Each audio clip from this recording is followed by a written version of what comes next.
So today we're going to talk about why through a period of life where life is hectic, where there's a lot going on, maybe there's a lot of stress as well, why it's so hard to live abundantly and really thrive, why it's so easy to actually lose yourself and to really struggle. My name is Yonah from customhealthcoaching.com, and first of all, if we think about, we all know what we focus on grows. So whatever we put our time, energy and effort into, we tend to do better in. So the reality is just looking at things logically. If we've got a lot of things going on, a lot of things needing our time, energy and attention, compared to if life's running quite smoothly and we've only got one or two things we really need to give a lot of focus to, the reality is, comparing the two situations, if you don't have much going on, you're going to do a lot better in the things that you focus on because they're simply just going to get more energy, effort and attention.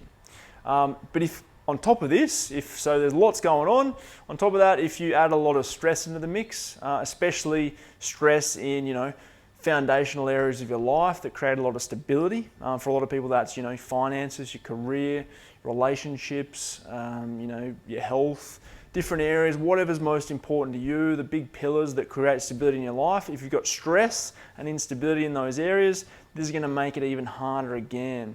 When we're in fight or flight mode, which putting stress in big foundational areas will send us to fight or flight mode.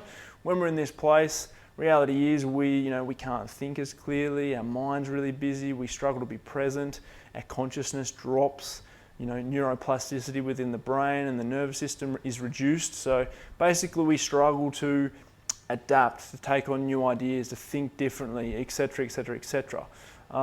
Essentially through a period like this when stress is high as well and we're really focused on fixing a lot of the external things like the relationship issues or the financial issues or whatever they may be, our focus is obviously external and it's very easy to become disconnected with our internal world.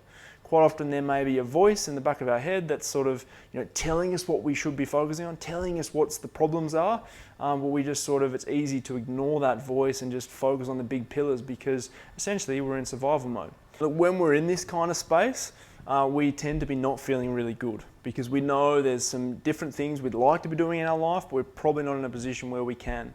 So it's very easy to form addictions and really distract ourselves from how we're feeling.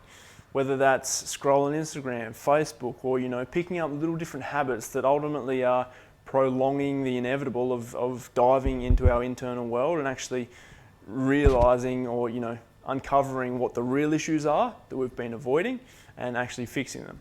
But ultimately, I suppose the recipe of these few things makes it really hard in life and makes it a real struggle if you get caught up in it and just let it go on. So having a bit more awareness around a phase like this can make the phase a lot easier. And I'm going to give you some tips now that hopefully will give you some value and really help you. So tip number one is keep the end in mind. In a period like this, it's very easy to lose focus on the future and really become very reactive, really get caught up in emotion and have highs and lows and ups and downs and form addictions, etc., etc. Keep the end in mind and realize, this isn't going to last forever. Things are going to get better. So, keep reminding yourself of that. So number two, manage your expectations. Essentially what I mean by this is just realize this isn't a time for thriving. This isn't a time for, blowing everything out of the park and making a heap more money or, really, really hugely improving your health or doing anything amazing. It's a time for probably slowing down a little bit, reconnecting, learning to find gratitude in the day, in all the positive things in your life, learning to just find acceptance and to really, maybe work on some different areas of your life that you potentially haven't been. But really manage your expectations and know that this isn't going to be a time when you're really, really going to thrive in any area.